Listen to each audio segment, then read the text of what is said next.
What's up, everyone? Corin back with another prediction video.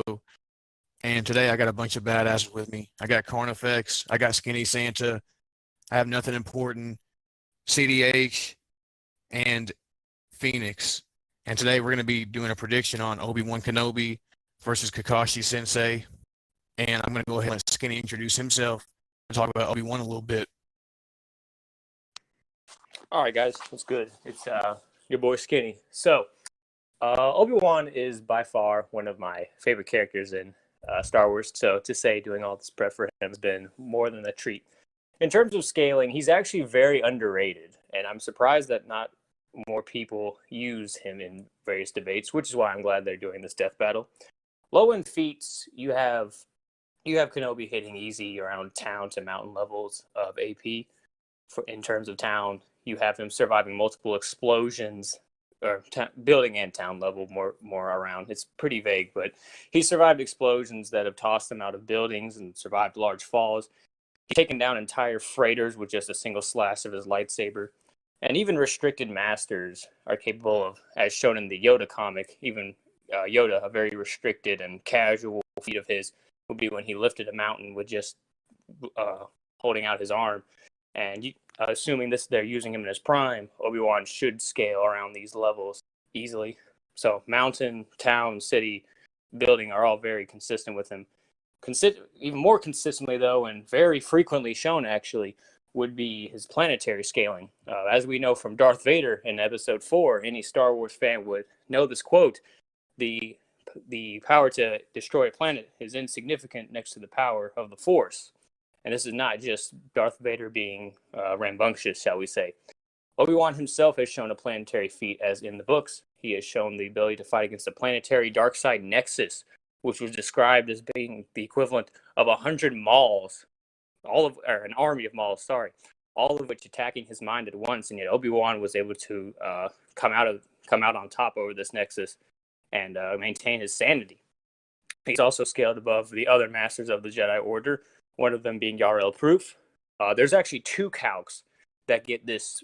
Many people haven't even heard of this guy, but assuming that you're one of those people who look into the background, he would be the tall, white, skinny Jedi Master that you see in Episode 2. He was able to contain a bomb that was going to destroy all of Coruscant. And this was him weakened and dying. He was bleeding and on the ground. Jango Fett even said that he doubted that he could do it, and that he stated that the planet was surely doomed, and yet this weak and dying old master to contain and stop the blast. There's two calcs getting the two planetary, which I'm sure will be in the description or something. And Obi-Wan, even in Episode 2, would scale massively above this master. In terms of legends, it just gets even higher. Old Ben is one of my favorite characters. I love talking about him. Old Ben is extremely underrated. While he did only have one major fight that we've seen, that being in the movies, it's very impressive. Darth Vader stated that Obi-Wan, if he so much as left his concentration merely to ward off the troops that were surrounding them, it would be too much, and Obi-Wan would cut him where he stood. It stated that he had to constantly keep on guard around him, for Obi-Wan was far too skilled. And there's multiple statements showing that old Ben was in fact above Vader, leaving. So the whole, Obi-Wan letting himself die to Vader is certainly no anti-feat.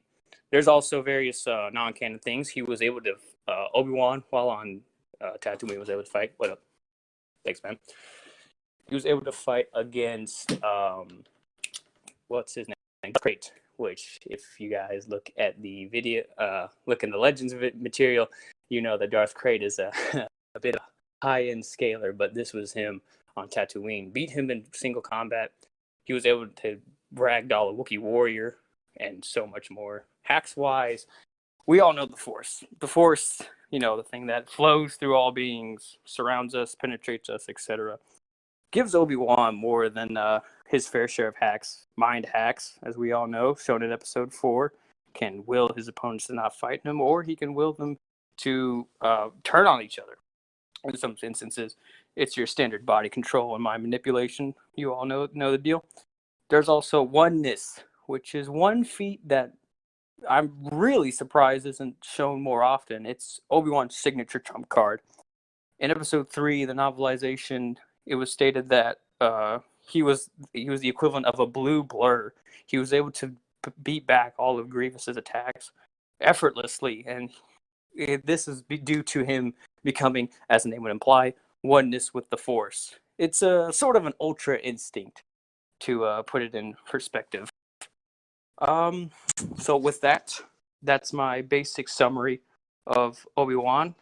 I'm sure I don't even have to go into speed, but long story short, FDL, various reasons, dodging lasers, fighting against people like Grievous who outspeed said lasers. Heck, even basic Padawans can beat them. So there's my analysis for Obi-Wan. Short, sweet, and straight to the point. Thank you, Skinny. Really appreciate that. And now I'm going to let Carnifex come in, talk a little bit about Kakashi Sensei. Yeah, that was pretty good, Skinny. Kakashi, while he's not maybe as well known as Obi-Wan, ironically, like people like Seth and Swag and the Versus community feeling is more well known, but he's still like contentious on where he should like stand as his AP and speed a lot of the times. So we could give like a couple different ranges. Like they're most likely going to use the War Kakashi because that's like the last one at the end of the series. Not sure if they're going to use DMS Perfect Susanno'o, but I'll talk about that later.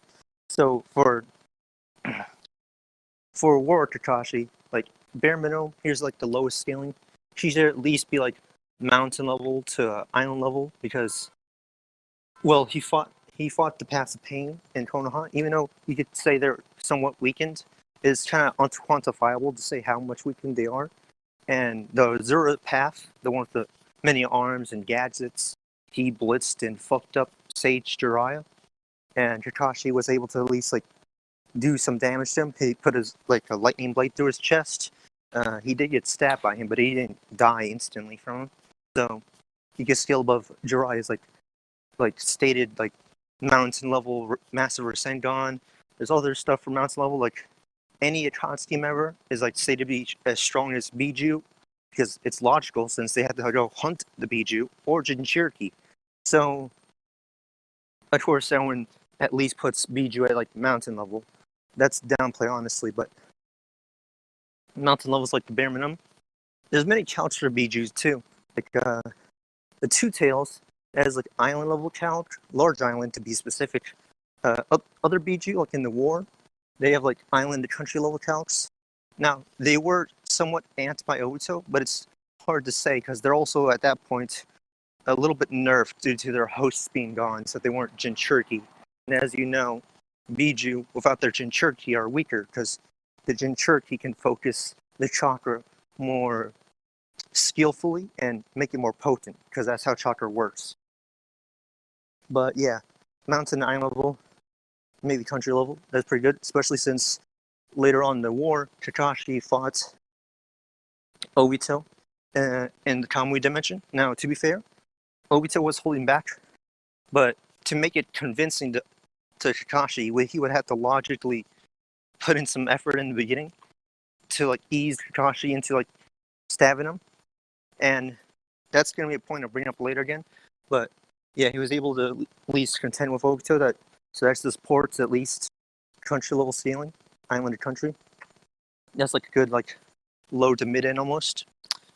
But Kakashi could scale higher in terms of AP because he's able to damage the Biju with his like lightning cable, and he's able to keep up with Rinnegan Obito when he was giving he was giving like a B and KCM Naruto trouble, and of course that would be like B and Naruto, even like early KCM Naruto has a count for like Multi Continental, and even if you lowball that, it'd at least be like country, but Continental is not a stretch due to the fact that in the Pain arc, Pain's Chibaku Tensei has multiple calcs.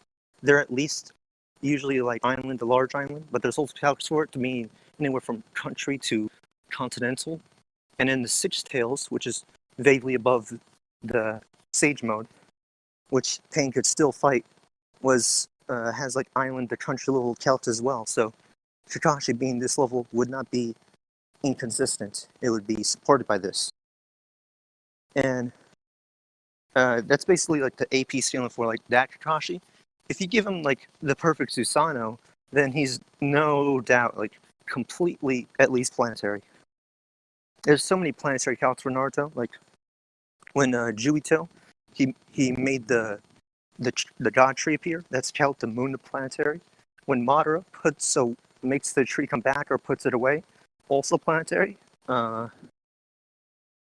half the nine tails literally said to be able to turn the world to ash. It has world shaking power, so planetary at least, casually.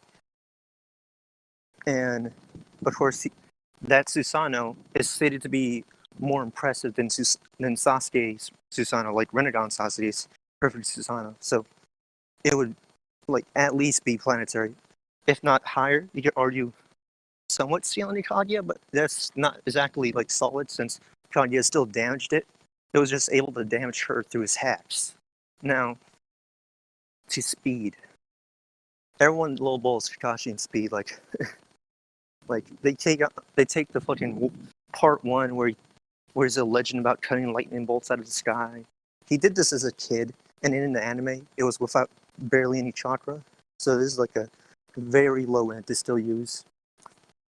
Like through scaling and calcs, we could get like end of part one full power Sasuke and Naruto to like 1% to speed of light, sub rel. Many of the Akatsuki, since they're S rank ninja and like can fight Biju, should scale above like these fodder samurai. And every samurai has a special technique that lets them slash at the speed of light. Darui, who's like the right hand man for the right Kage, he literally shoots out light beams, lasers, that refract off of light, off of water particles, so it has properties of light. And the Raikage himself, saying he's lightning speed is kind of fallacious because he's stated by not only by himself but other source material and other characters that he should be like equal to like Minato, at least base Minato, which is more logical. And Minato, of course, has calcs that put him like anyone at least sub-rel to FTL, possibly FTL plus. And Raikage has calcs for himself or lore statements to be light speed at least.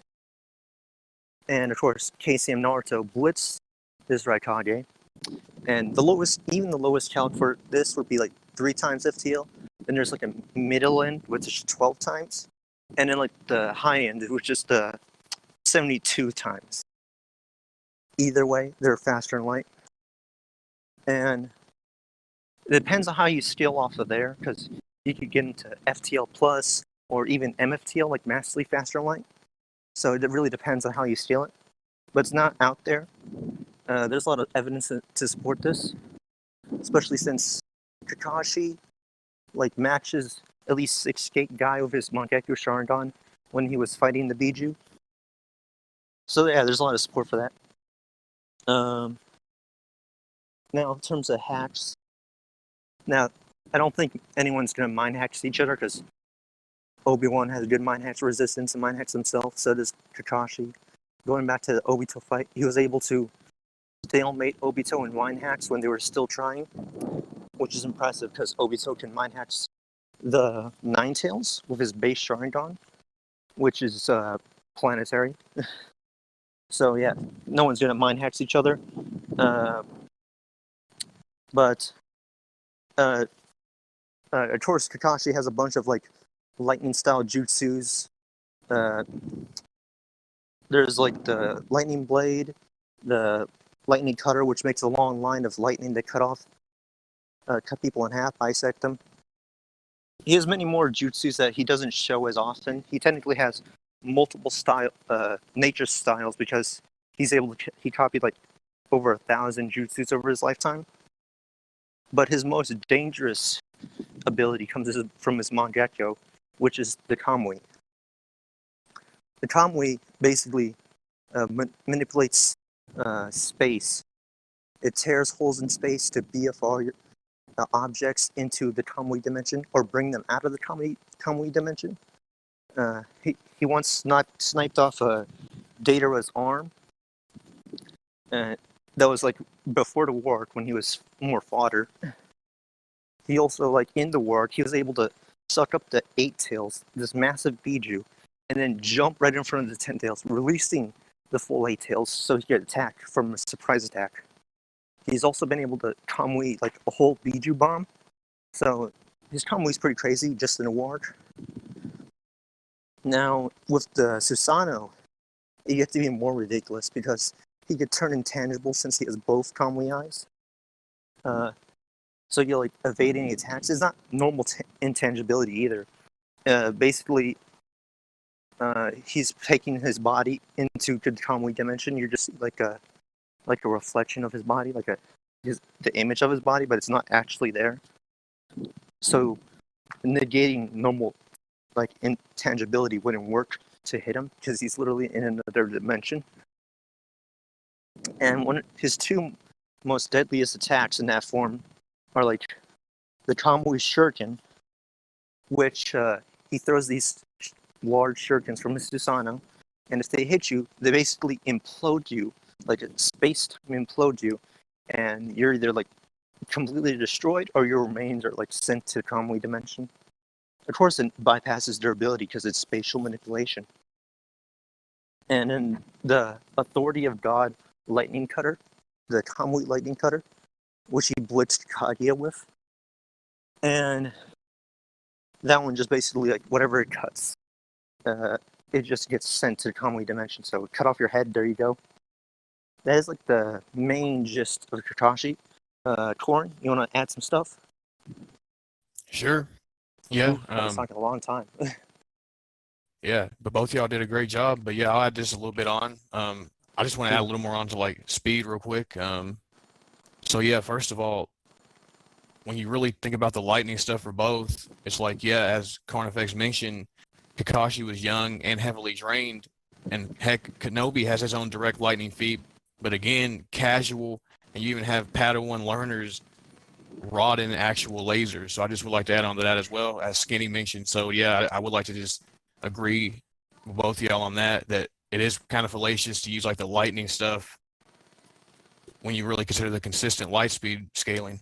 So other than that, both these dudes are tactical geniuses in battle. You know, both great leaders. They've trained master ninjas and Jedis. You know, other than that, I think you both kind of covered it really freaking good. I really don't have much more to add on. I'll just let Luctum come in if he wants to give his thoughts on who he thinks win. You know? Well, hey guys, it's me, Luctum.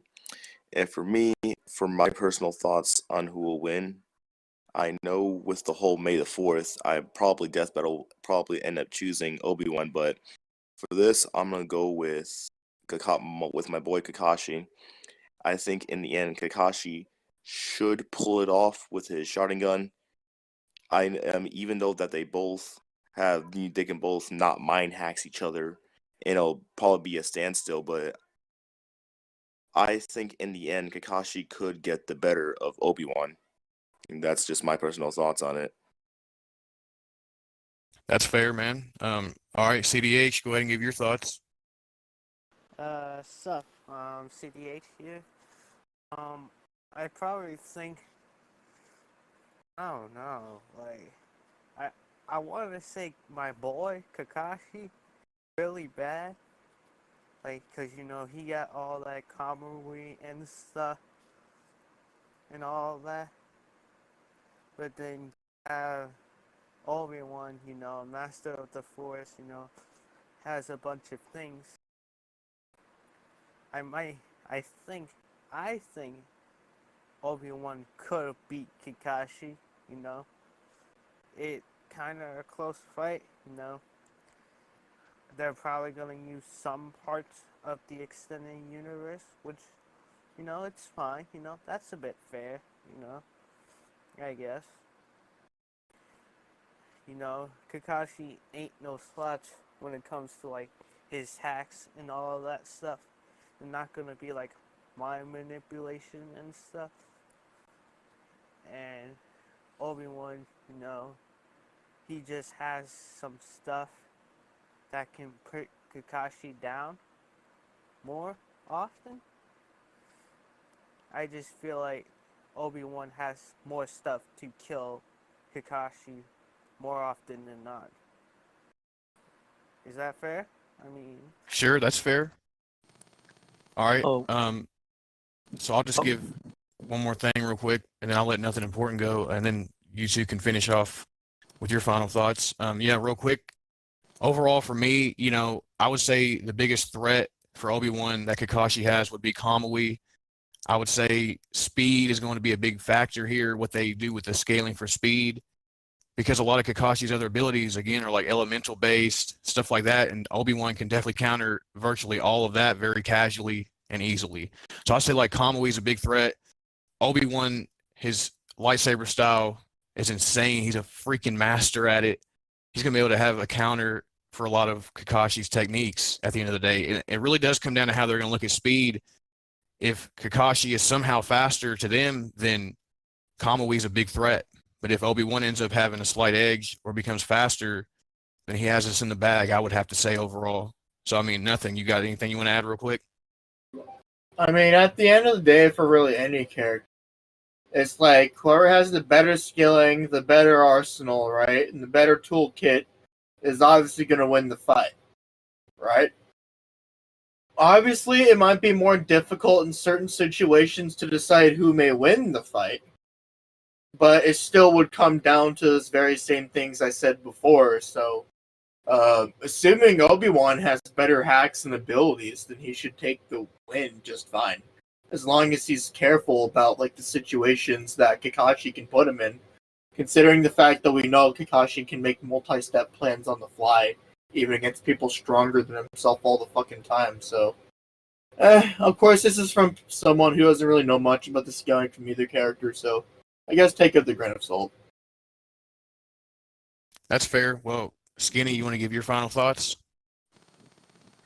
Yeah, man. Overall, I do want to give, I guess someone has to. I want to give Obi-Wan just a little more love. I do want to bring up that Obi-Wan, in terms of his defensive fighting and specifically his fighting style overall, his Form 3 to be specific, I think that'll give him a major amp here.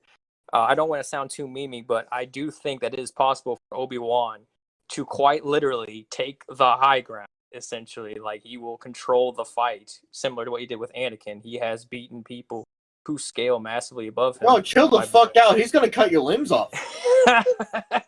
I'm just saying, it is very possible and very in character for him to. Motherfucker, he's gonna make you drown in lava. Hey, right? You better be careful. He'll use the terrain, like he'll use your attacks against you. He's gonna drown you in lava and cut like, off your legit.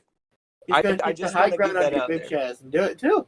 Like, yeah, for real. Like, as Corin said, fighting skill and intelligence is going to be a major factor here. I think that'll give Obi-Wan a serious edge. And I definitely agree with that. Obi-Wan is a master at his Form 3, and that will give him a serious edge, especially if he has the speed overall. So, Carnifex, go ahead and end it off with what you have to say, bro. I just remembered that we forgot something about both characters. They're precog. I don't know how we forgot the fucking precog. I don't think it even matters because they both can precog each other, to be honest. Yeah, they both have really good precog. They're underrated in their precog, but I agree. It's a very close fight. Like, it depends on, and it also depends, like, the abilities. Obi-Wan can use the Force, like, Bloodlust, Kakashi's Heart, if Kakashi doesn't use Kamui. And, of course, even if Obi-Wan is stronger, Kakashi could bypass his durability with Kamui. He doesn't really have anything to counter that. Both very skilled masters, both geniuses. Obi-Wan's definitely got the better defenses because of his Form 3. He's a master of Form 3. He's ridiculous. And even when Grievous overpowered him, then he just went into his oneness, which even amped it up even greater. But Kakashi, he is certainly one that goes straight for the kill. He's like a true ninja or assassin. He tries to take you down as quickly as possible. Sometimes he uses Full his and sore-eyed as can be, friend. yeah. He tries to use like his extra like nature styles to like distract you, pin you down, or like put you in a situation that's more easily for him to like take you out. He could possibly, if it wasn't for the precog, he would be able to like sneak attack, but that won't be a factor. It'll come down to like who's faster and who's more skilled. It's really hard to say. I love both characters. I generally know about both of them, so it's like I wouldn't really know how to say who would win. Like it's a really close battle, and it's like one of my favorites for in Death Battle. Yeah. So All right. But hey, Well- at the end of the day, Anakin losing his limbs was totally justified, and he can't convince me otherwise. Oh, facts. Like those kids had it coming. Ooh, can I not say that? Anakin, don't try it. I have the y'all? high ground. Make sure y'all go sub to Skinny. Nothing important here. Sub to all these badasses. We hope y'all enjoy this badass prediction for what it was. Thank y'all for being here. Any last words? See it, bitches.